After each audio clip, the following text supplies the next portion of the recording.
ಜನ್ಮ ಜನ್ಮಾಂತರದಲ್ಲಿ ಭಗವಂತನ ಅರಿವಿಗಾಗಿ ತತ್ವಜ್ಞಾನದ ಸಲುವಾಗಿ ನಿಷ್ಕಾಮನೆಯಿಂದ ಕರ್ಮ ಮಾಡಿ ಭಗವಂತನಿಗೆ ಅರ್ಪಣೆ ಮಾಡಿದವರಿಗೆ ಸುಕೃತಿಗಳು ಅಂತ ಕರೀತಾ ಇದ್ದಾರೆ. ಅವರು 4 ಥರ ಜನ. ಅವರು 4 ಜನ ನನ್ನ ಬಳಿ ಬರ್ತಾರೆ, ನನ್ನ ಬಿಟ್ಟು ಎಲ್ಲಿ ಹೋಗಲ್ಲ. ಯಾರದು? ಆರ್ತೋ ಜಿಜ್ಞಾಸು ಅರ್ಥಾರ್ಥಿ ಜ್ಞಾನೀಚ ಭರತರ್ಷಭ. ಕೃಷ್ಣ ಹೇಳ್ತಾನೆ, ಕೆಲವರು ನನ್ನ ಹತ್ರ ಬರ್ತಾರೆ, ಆರ್ತರಾಗಿ ಬರ್ತಾರೆ, ದುಃಖದಿಂದ ಬರ್ತಾರೆ. ಸಾಕಾಗಿದೆ ಸ್ವಾಮಿ, ಸಂಸಾರ ಸಾಕಾಗಿದೆ, ಮನೆ ಮಡದಿ ಮಕ್ಕಳು ಎಲ್ಲ. ನೀವು ಸಾಕಾದಾಗಲೂ ದೇವರ ಹತ್ರ ಬರದೇ ಇರೋರು ತುಂಬ ಜನ ಇದ್ದಾರ್ರೀ. ಸಾಕಾಯ್ತು ಅದಕ್ಕೆ ಕ್ಲಬ್ಗೆ ಹೋಗಿದ್ನಲ್ಲ ಅಂತಾರೆ. ಬೇಕಾದ್ರೆ ಕಟ್ಟೆ ಮೇಲೆ ಕೂತು ಗಂಟುಗಟ್ಟಲೆ ಮಾತಾಡ್ತಾರೆ, ರಾಜಾಂಗಣಕ್ಕೆ ಬಂದು ಕೇಳಲ್ಲ. ಈ ಜನ್ಮಕ್ಕೆ ಕೇಳುವ ಯೋಗ ಇಲ್ಲ ನಿಮಗೆ. ಕೇಳಲಿಕ್ಕೆ ಬೇಕಾದ ಸುಕೃತಿಗಳು, ಸತ್ಕರ್ಮ ಮಾಡಿದವರು ಅಂತರದ ಎಷ್ಟೋ ಬಾರಿ ನೋಡಿ, ಕೂತಾಗಲೂ ಕೇಳಲಿಕ್ಕಾಗಲ್ಲ ರೀ, ನಿದ್ದೆ ಬಂದುಬಿಟ್ರೆ ಏನು ಮಾಡ್ತೀರಿ? ಯಾರು ರಾಜಾಂಗಣಕ್ಕೆ ಹೋಗೋಣ ಫಸ್ಟ್ ಕ್ಲಾಸ್ ನಿದ್ದೆ ಬರುತ್ತೆ ಅಂತ ಯಾರೂ ಬರಲ್ಲ ರೀ. ಯಾಕೆ ಬರುತ್ತೆ ಅಂದರೆ, ನಿಮಗೆ ಈ ಜನ್ಮದಲ್ಲಿ ಈ ಟೈಮಲ್ಲಿ ಈ ಸುದ್ದಿಯನ್ನು, ಈ ವಿಷಯವನ್ನು ಕೇಳುವ ಯೋಗ ಇಲ್ಲ ಅಂತಾದರೆ ಒಳಗಿಂದಲೇ ದೇವರು ಮೇನ್ ಸ್ವಿಚ್ ಆಫ್ ಮಾಡಿಬಿಡ್ತಾರೆ.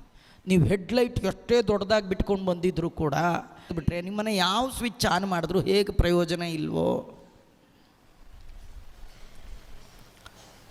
ಕೆಲವರು ದುಃಖ ಆದಾಗ ನಿನ್ನ ಹೊರೆತು ಪೊರೆಬವರ ನಾನರಿ ದೇವ್ರ ಹತ್ರನೇ ಬರ್ತಾರೆ. ನೋಡಿ, ಗಜೇಂದ್ರಂಗೆ ದುಃಖ ಆಯಿತು, ಅವನು ಬಂಧುಗಳು ನನ್ನನ್ನು ಪಾರು ಮಾಡಲಿಕ್ಕೆ ಯೋಗ್ಯತೆ ಇಲ್ಲ, ನನಗೆ ಸ್ವಂತ ಶಕ್ತಿಯಿಂದಲೂ ಮೇಲೆ ಬರಲಿಕ್ಕೆ ಆಗೋಲ್ಲ, ಇದು ದೇವರ ಇಚ್ಛೆಯಿಂದಲೇ ನಾನು ಬಂಧನಕ್ಕೆ ಒಳಗಾಗಿದ್ದೇನೆ, ಸಾಂಸಾರಿಕವಾದ ಈ ದುಃಖ ಬರಲಿಕ್ಕೂ ದೇವರೇ ಕಾರಣ, ಇದರ ಬಿಡುಗಡೆಗೂ ದೇವರೇ ಕಾರಣ ಅಂಥೇಳಿ ತುಂಬ ದುಃಖದವರು ಕೂಡ ದೇವರ ಹತ್ರ ಬರ್ತಾರೆ.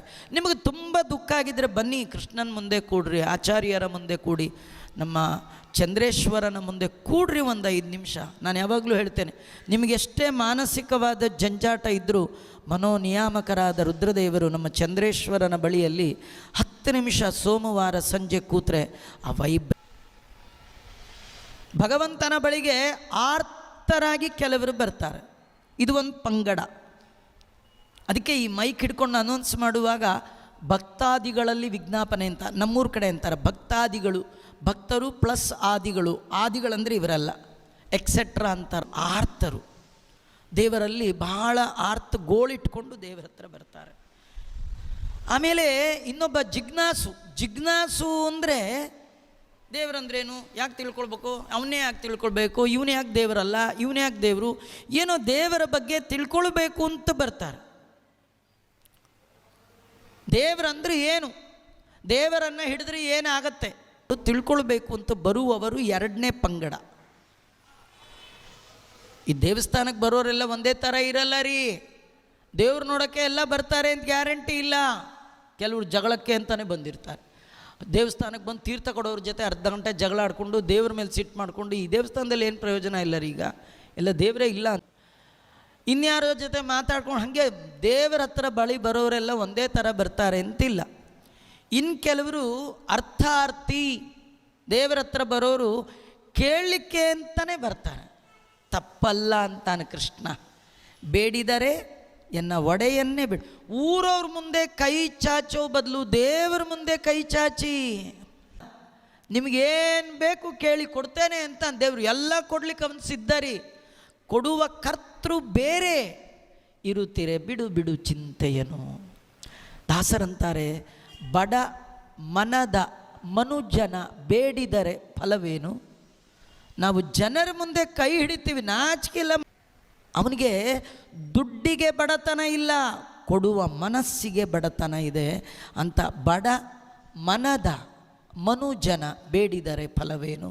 ಹಾಗಾದ್ರೆ ಬೇಡಿದರೆ ಯಾರನ್ನು ಬೇಡಬೇಕು? ಎನ್ನ ಒಡೆಯನ್ನೇ ಬೇಡಬೇಕು. ಅರ್ಥಾರ್ಥಿ, ಅದು ಬೇಕು ಇದು ಬೇಕು ಅಂತ ಬರ್ತಾನೆ. ಇದು 3ನೇ ಕೆಟಗರಿ. 4ನೇವನು ಜ್ಞಾನೀಚ ಭರತರ್ಷಭ, ಭಗವಂತನನ್ನು ಪ್ರೀತಿಸುವವ, ತಿಳಿದವ, ಅವನನ್ನು ಬಿಟ್ಟು ಇರ್ಲಿಕ್ಕೆ ಆಗಲ್ಲ ಅಂತ ತಿಳಿದವ. ತಾಯಿ ಹತ್ರ ಮಗು ಬರುವಂತೆ ಬರುವವ. ಮಕ್ಕಳು ಅವು ಮಾಂಟಸರಿ, ಬೇಬಿ ನರ್ಸರಿ, 1ನೇ ಕ್ಲಾಸ್ಗೆಲ್ಲ ಸೇರಿಸಿರ್ತೀರಿ. ಮನೆ ಪಕ್ಕದಲ್ಲೇ ಶಾಲೆ ಇರುತ್ತೆ. 12ವರೆಗೆ ಶಾಲೆ ಬಿಟ್ಟಾಗ ತಾಯಿ ಹೆಂಗಸರು ಅದೇ ರೀತಿ ಬಂದಿದ್ದರೂ ಮಗು ಮಾತ್ರ ಅಮ್ಮನ ಹತ್ರ ಓಡಿ ಬರುತ್ತೆ. ಯಾಕಂದರೆ ಅಮ್ಮನ ಹತ್ರ ಬರಲಿಕ್ಕೆ ರೀಸನ್ ಇಲ್ಲ. ವಿತೌಟ್ ರೀಸನ್ ದೇವ್ರ ಹತ್ರ ಬರಬೇಕು. ನಾವು ರೀಸನ್ ಇಟ್ಕೊಂಡು ದೇವ್ರ ಹತ್ರ ಬರ್ತೀವಿ. ನೋಡಿ, ಏಪ್ರಿಲ್ಲು ಮಾರ್ಚಲ್ಲಿ ಜನ ಜಾಸ್ತಿ. ಏನು ಬಂದದ್ದು? ಇಲ್ಲ, ಮಗ ಎಕ್ಸಾಮ್ ಕಟ್ಟಿದ್ದಾನಲ್ಲ, ಅದಕ್ಕೆ ಒಂದು ಅಭಿಷೇಕ ಕೊಡೋಣ ಅಂತ ಬಂದು. ಅವ್ನು ಕಟ್ಟದೇ ಇರಿ ಇವನು ಅಭಿಷೇಕ ಕೊಡ್ತಿರ್ಲಿಲ್ಲ. ಇನ್ನು ಕೆಲವರು ಗಣಪತಿಗೆ ಕಡುಬಿನ ಹಾರ ಹಾಕ್ಸ್ಬಿಟ್ಟಿರ್ತಾರೆ. ಹಾಕಿಸಿ ಕಡುಬಿನ ಹಾರ ಹಾಕ್ಸಿದ್ದು ನಾನೇ, ನೆನಪಿದೆಯಲ್ಲ, ಬೋರ್ಡಲ್ಲಿ ಹೆಸರು ನಂದೇ ಅದು. ಮಗ ಎಕ್ಸಾಮ್ಗೆ ಹೋಗಿದ್ದು, ಸ್ವಲ್ಪ ನೋಡ್ಕೊ. ಗಣಪತಿ ಕಡುಬು ಹಾರ ಹಾಕ್ಸ್ಕೊಂಡು ತಪ್ಪಿಗೆ ಅಲ್ಲಿ ಹೋಗಿ ಇವನ ಬದಲು ಅವ್ನು ಬರೆದು ಬರ್ಬಿ, ಹಣೆ ಬರೀ. ಅಲ್ಲ, ನೀವು ಗಣಪತಿ ಹತ್ರ ಬಂದದ್ದು ಒಳ್ಳೆಯದೇ. ಆದರೆ ಈ 4 ಜನರಲ್ಲಿ ತೇಷಾಂ ಜ್ಞಾನಿ ನಿತ್ಯಯುಕ್ತ ಏಕೋ ಭಕ್ತಿ ವಿಶಿಷ್ಯತೆ ಪ್ರಿಯೋ ಹಿ ಜ್ಞಾನಿನೋತ್ಯರ್ಥಮಹಂ ಸಚ ಮಮ ಪ್ರಿಯ. ನನಗೆ ಈ 4 ಜನರಲ್ಲಿ ತುಂಬ ಇಷ್ಟದವ ಜ್ಞಾನಿ. ಅಲ್ಲ, ಹಾಗಾದ್ರೆ 3 ಜನ ಕೆಟ್ಟವರು. ಎಲ್ಲರೂ ಉದಾರಾಹ ಸರ್ವೇ ಏವೈಹಿ ತೇ ಜ್ಞಾನಿ ತಾತ್ಮೈವ ಮೇ ಮತಂ. ಎಲ್ಲರೂ ಒಳ್ಳೆಯವರೇ, 3 ಜನ ಒಳ್ಳೆಯವರೇ, 3 ಜನ ಒಳ್ಳೆಯವರೇ, ಯಾರೇನು ಕೆಟ್ಟವರಲ್ಲ. ಆದರೆ ಆ 3 ಜನರಲ್ಲಿ ಕಾಮನೆಯ ಸೋಂಕು ಇದೆ. ದೇವರ ಬಳಿ ಬರುವಿಕೆಯಲ್ಲಿ ಒಂದು ಕಾಮನೆ ಇದೆ. ಆರ್ತನಿಗೆ ತನ್ನ ದುಃಖವನ್ನು ಕಳ್ಕೊಳ್ಬೇಕು ಅನ್ನೋದಿದೆ. ನಿಜವಾಗಿ ಅವನಿಗೆ ಹೇಗಿರಬೇಕಿತ್ತು? ಬರಲಿ ದುಃಖ ಅಂತಿರಬೇಕಿತ್ತು. ದುಃಖ ಬಂತು ಅಂತ ದೇವರ ಹತ್ರ ಓಡಬಾರ್ದು. ಬಂದದ್ದೆಲ್ಲ ಬರಲಿ, ಸುಖವಾಗಲಿ, ಸುಖ ಆಗಲಿ, ಬಹು ದುಃಖವಾಗಲಿ, ಸಖ ನೀನಾಗಿರೋ ಪಾಂಡುರಂಗ, ವಿಪದ ಸಂತುನ ಶಾಶ್ವತು. ಕುಂತಿ ಎಂಥವಳ್ರಿ, ಇಡೀ ಜೀವನದ ಉದಿ. ಹುಟ್ಟಿದ ತಕ್ಷಣ ಅಪ್ಪನ ಮನೆ ಇಲ್ಲ ರೀ, ಯಾರಿಗೋ ದತ್ತು ಕೊಟ್ಬಿಟ್ರು. ಹೆಣ್ಮಕ್ಳಿಗೆ ತವ್ರ ಮನೆಗೆ ಇಷ್ಟಿಷ್ಟ, ಅವಳಿಗೆ ಹುಟ್ಟಿದಾಗಲೇ ತವ್ರ ಮನೆ ಇಲ್ಲ, ಯಾರ್ದೋ ಮನೆ ಕೊಟ್ರು. ಏನು ಹಣೆ ಬರ ನೋಡ್ರಿ. ಆಮೇಲಿಂದ ಮದುವೆ ಆಗಬೇಕು ಅಂತ ಹೋದರೆ ಪಾಂಡುರೋಗಗ್ರಸ್ತನಾದವನಿಗೆ ಕೊಟ್ಟದ್ದಾಯಿತು. ಅದಕ್ಕೂ ಮಧ್ಯದಲ್ಲಿ ಗುರುವಾಸರ ಸೇವಾ ಮಾಡುವಂಥದ್ದು. ಅವರು ಹೋಗುವಾಗ ಸುಮ್ಮನೆ ಹೋಗೋದು ಬಿಟ್ಟು ಒಂದು ಮಂತ್ರ ಬೇರೆ ಕೊಟ್ಟು ಹೋಗ್ಬಿಟ್ರು. ಈ ಮಂತ್ರದಿಂದ ಯಾರು ಕರೆದ್ರೂ ಬರ್ತಾರೆ. ಇವಳಿಗೋ ಸಣ್ಣ ಮಗುವುದು, ಸಣ್ಣ ಹುಡುಗಿ ಚೇಷ್ಟೆ, ಸೂರ್ಯನ ಕರೆದುಬಿಟ್ಲು. ಅವನು ನೀನು ಕರೆದ್ಮೇಲೆ ಸುಮ್ಮನೆ ವಾಪಸ್ ಯಾಕೆ ಹೋಗ್ಲಿ ಅಂತ ಒಂದು ಮಗು ಬೇರೆ ಕೊಟ್ಟು ಹೋದ. ಏನು ಮದುವೆನೇ ಆಗಿಲ್ಲ, ಏನು ಮಾಡ್ವಿ? ಎಷ್ಟೆಲ್ಲ ಕಷ್ಟ. ಸಮಾಜದಲ್ಲಿ ಭಾಳ ಕಷ್ಟಪಟ್ಟು ಕಡೆಗೆ ಪಾಂಡು ರೋಗಗ್ರಸ್ತನಾದ ಪಾಂಡುವನ್ನು ಮದುವೆಯಾಗಿ ಅವನು ನೋಡಿದ್ರೆ ಏನು ಪ್ರಯೋಜನ ಇಲ್ಲ. ಕಿಂದ ಮರುಷಿಗಳ ಶಾಪ. ಹೆಂಡತಿ ಜೊತೆ ಸೇರುವ ಹಾಗಿಲ್ಲ. ಇಂಥ ಗಂಡನ ಜೊತೆಗೆ ಇರೋಣ ಅಂದರೆ ಶೇರ್ ಮಾಡಲಿಕ್ಕೆ ಇನ್ನೊಬ್ಳು ಮಾದ್ರಿದೇವಿ, ಸೌತಿ, ಕಾಯಿ ಅಂತ ಮುಂದೆ ಹೇಳೋದಿರಲಿ, ಸೌತಿ ಅನ್ನೋ ಶಬ್ದವೇ ಆಗಲ್ಲ. ಇಡೀ ಜೀವನದಲ್ಲಿ ಗಂಡನ್ನು ಶೇರ್ ಮಾಡಿಕೊಂಡು 2 ಹೆಂಡತಿ ಜೊತೆಗೆ ತಾನೂ ಒಂದು ಹೆಂಡತಿ ಆಗಿದ್ದದ್ದು. ಕಡೆಗೆ ಮಧ್ಯದಲ್ಲಿ ಗಂಡನ ಕಳ್ಕೊಂಡಿದ್ದು, ಮಂತ್ರದಿಂದ 3 ಮಕ್ಕಳನ್ನು ಪಡೆದದ್ದು. ಇಡೀ ಜೀವನದ ಉದ್ದಕ್ಕೆ ತುಂಬ ಕಷ್ಟಪಟ್ಟವಳು ಕುಂತಿ. ಮಕ್ಕಳೆಲ್ಲ ರಾಜ್ಯಭಾರ ಮಾಡುವಾಗ ಕೃಷ್ಣ ಅಂದ, ಅಮ್ಮ ನಿಂಗೆ ಇನ್ನೇನಾದರೂ ಬೇಕಾದ್ರೆ ಹೇಳು, ನಾನು ನಿನ್ನ ಮಕ್ಕಳಿಗೆ ರಾಜ್ಯ ಕೊಡಿಸಿದ್ದು ನಿನ್ನ ಸಲುವಾಗಿ ನಿನ್ನ ಭಕ್ತಿಗೆ ಮೆಚ್ಚಿ ನಿನ್ನ ಮಕ್ಕಳಿಗೆಲ್ಲ ಕೊಡಿಸಿದ್ದೇನೆ. ನಿಂಗೆ ಎಷ್ಟು ಕೊಟ್ಟರು ಕಡಿಮೆ. ಯಾಕಂದರೆ ಎಂಥ ಕಾಲದಲ್ಲೂ ಬಿಡದೆ ನನ್ನನ್ನು ನಂಬಿದ್ದೀಯಲ್ಲ ಅಮ್ಮ, ನಿಂಗೇನು ಬೇಕು? ಸೊ ಅಪ್ಪನ ತಂಗಿ ವಸುದೇವನಿಗೆ ತಂಗಿ ಕುಂತಿ, ನಿಂಗೇನು ಬೇಕು ಕೇಳು, ನಿಂಗೇನು ಕೇಳಿದ್ರು ಕೊಡ್ತೇನೆ. ಏನು ಕೇಳಬೇಕು ರೀ ಇವಳು? ಏನಾರು ಕೇಳಬೇಡ. ಏನು ಕೇಳಿದ್ಲು ಅಂದರೆ, ಸ್ವಾಮಿ ಆಪತ್ತುಗಳ ಪರಂಪರೆಯನ್ನೇ ಕೊಡು ಅಂತಂದು. ಕಷ್ಟ ಕೇಳಿದ್ಲು.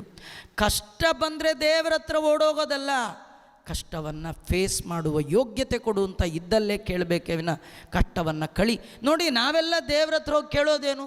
ಸ್ವಾಮಿ ಕಷ್ಟ ಬಂದಿದೆ, ನಮ್ಮ ಅತ್ತೆ ಸರಿಗಿಲ್ಲ, ನಮ್ಮ ಸೊಸೆ ಸರಿಗಿಲ್ಲ, ನಮ್ಮ ಅಳಿಯ ಸರಿಗಿಲ್ಲ, ನಮ್ಮ ಮಗ ಸರಿ, ನಮ್ಮ ಅಪ್ಪ ನಮ್ಮ ಮಾತೆ ಕೇಳ್ತಾ ಇಲ್ಲ, ಅಪ್ಪನ ಮೇಲೆ ಕಂಪ್ಲೇಂಟ್ ಮಾಡ್ತಾರೆ. ತಿಮ್ಮಪ್ಪನ ಹತ್ರ ಬಂದು ಇಂಥವು ನಾವು ಬರೀ ಕಂಪ್ಲೇಂಟೇ. ಏನೋ ಒಂದು ಗೋಳು ಇಟ್ಕೊಂಡೇ ಬರ್ತೀವಿ. ದೇವರಂತ ನಿಮ್ಮ ಗೋಳು ಇಟ್ಕೊಂಡು ಬರೋರು ನಂಗೆ ಆಗಲ್ಲ ಅಂತ. ಜಿಜ್ಞಾಸು, ಅರ್ಥಾರ್ಥಿ ಇವ್ರು ಯಾರಿಲ್ಲ. ಯಾಕೆಂದರೆ ಜ್ಞಾನಿಗೆ ನಾನಂದರೆ ಇಷ್ಟ, ನನಗೆ ಜ್ಞಾನಿ ಅಂದರೆ ಇಷ್ಟ. ಇಂಥ ಜ್ಞಾನ ದೇವರು ಬಿಟ್ಟರೆ ಮತ್ತೇನು ಬೇಡ ಅನ್ನುವ ಜ್ಞಾನ ಇದೆಯಲ್ಲ, ಇಂಥ ಜ್ಞಾನ ಬಹೂನಾಂ ಜನ್ಮನಾಂ ಅಂತೆ ಜ್ಞಾನವಾನ್ ಮಾಂ ಪ್ರಪದ್ಯತೆ. ಎಷ್ಟು ಚೆನ್ನಾಗಿದೆ ನೋಡ್ರಿ. ನೀವು ಪುಸ್ತಕ ಹಿಡ್ಕೊಂಡು ಪಾಠಕ್ಕೆ ಹೋಗೋದು ಮುಖ್ಯ ಅಲ್ಲ, ಪುಸ್ತಕ ಹಿಡ್ಕೊಂಡು ಪಾಠಕ್ಕೆ ಹೋಗೋದು, ಪ್ರವಚನಕ್ಕೆ ಹೋಗೋದು ಮುಖ್ಯ ಅಲ್ಲ, ಹೇಳಿದ್ದನ್ನು ಕೇಳೋದು ಮುಖ್ಯ ಅಲ್ಲ. ನಾ ಹೇಳಿದ್ದು ನೀವು ಕೇಳಿದಾಗ ನಿಮಗೆ ತಿಳಿಯೋ ಹಾಗೆ ಮಾಡಬೇಕಿದೆಯಲ್ಲ, ನಿಮಗೆ ಅದರಿಂದ ನಾಲೆಡ್ಜ್ ಬರಬೇಕಲ್ಲ, ಅದನ್ನು ಕೊಡೋದು ಅಂತಾನೆ.